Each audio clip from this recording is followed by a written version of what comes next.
তখন দেখি একটা ভাইরাল ভিডিও সবার পেজে মোটামুটি সবাই করতেছে। তো আমি ভাবলাম যে আমি কেন নয়, আমিও একবার ট্রাই করে দেখি না এত রৌদ্র তাপে আমরা ডিম ভেজে খেতে পারি কিনা। আসসালামু আলাইকুম, welcome back to my page. আজকে 42 ডিগ্রি সেলসিয়াসে কিন্তু ছাদের উপরে চলে আসছি ডিম ভেজে খাওয়ার জন্য।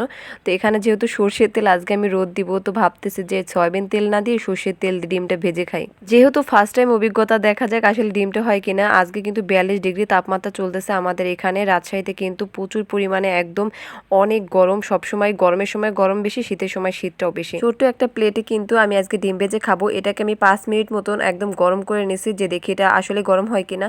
রোদ্দুর তাপে কিন্তু প্রচুর পরিমাণ গরম হয়েছে, হাত দেওয়া যায় না। তো এই জন্য আমি কয়েক ফুট তেল সুন্দর করে মাখিয়ে দিলাম অল সাইডে। এরপর আরো 5 মিনিট গরম হতে দিব, কারণ তেলটা গরম হলে কিন্তু আসলে আমি ডিমটা ছেড়ে দিব। যদিও তেলটা গরম না হলে কি হয়, এখানে আমি ডিমটা কিন্তু হাতে নিয়ে আসি আর 5 মিনিট কিন্তু হয়ে গেছে। হবার পর এখন আমি এখানে ডিমটা ছেড়ে দেখবো আসলে এটা ডিমটা ভালোভাবে হয় কিনা। এত পরিমাণ রোদ উঠছে, মনে হয় যে আমি যদি রোদের উপর দাঁড়িয়ে থাকি আমি শুকিয়ে যাব। আর মাত্র তো একটা ডিম, এটা আসলে হবে না, এটা আমার কাছে মনেই হয় না। তো যাই হোক, ফার্স্ট টাইম যেহেতু অভিজ্ঞতা, দেখা যাক আলহামদুলিল্লাহ হয় কিনা। আপনারা তো দেখতেই পাবেন যে আসলে ডিমটা ভাজা হয় কিনা। আমি সবার ভাইরাল পেজে দেখছি যে সবাই নাকি এরকম ডিম ভেজে খায় একদম রোদের উপর। তো এই জন্য আমারও খুব মন চাইলো যে রোদের ডিম আজকে খেয়ে দেখি। ডিমটা সুন্দর করে আমি ছেড়ে দিছি, যেহেতু তেলটা 5 মিনিট গরম হয়ে গেছে।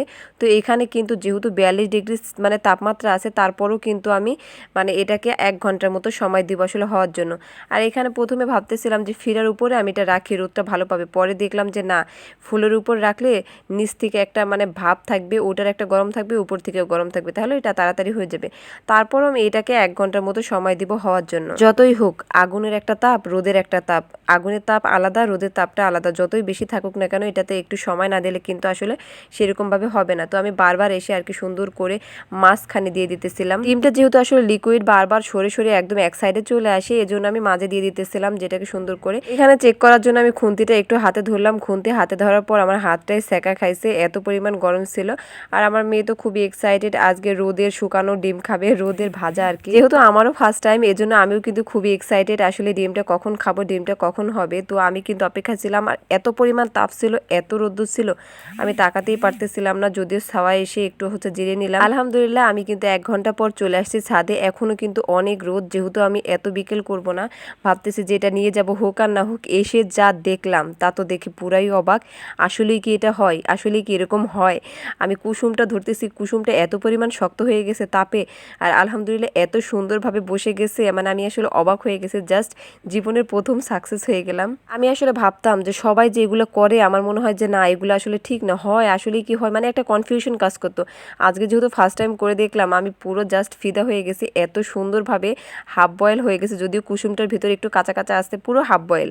তো এটা দেখে তো আমি পুরো অবাক। তো আমি এটাকে সেওয়া এনে সুন্দর করে দেখাইতেছি যে আসলে কতটা সুন্দর হয়েছে, কতটা আসলে। আর আমার হায়াতে খুবই আসলে মজা পাচ্ছিল যে মাম্মা দেখি খেয়ে। তো আমি তো নুনটা চেক করে দেখলাম যে নুনটাও ঠিক আছে। আমি আগে থেকে প্লেটে একটু নুন দিয়ে রাখছি। আর এইখানে দেখাই যে সেওয়া এনে আমি দেখাইতেছি, একদম ভিতরে শক্ত শক্ত হয়ে গেছে, আর কুসুমটা ভেতরে কাঁচা কাঁচা আছে।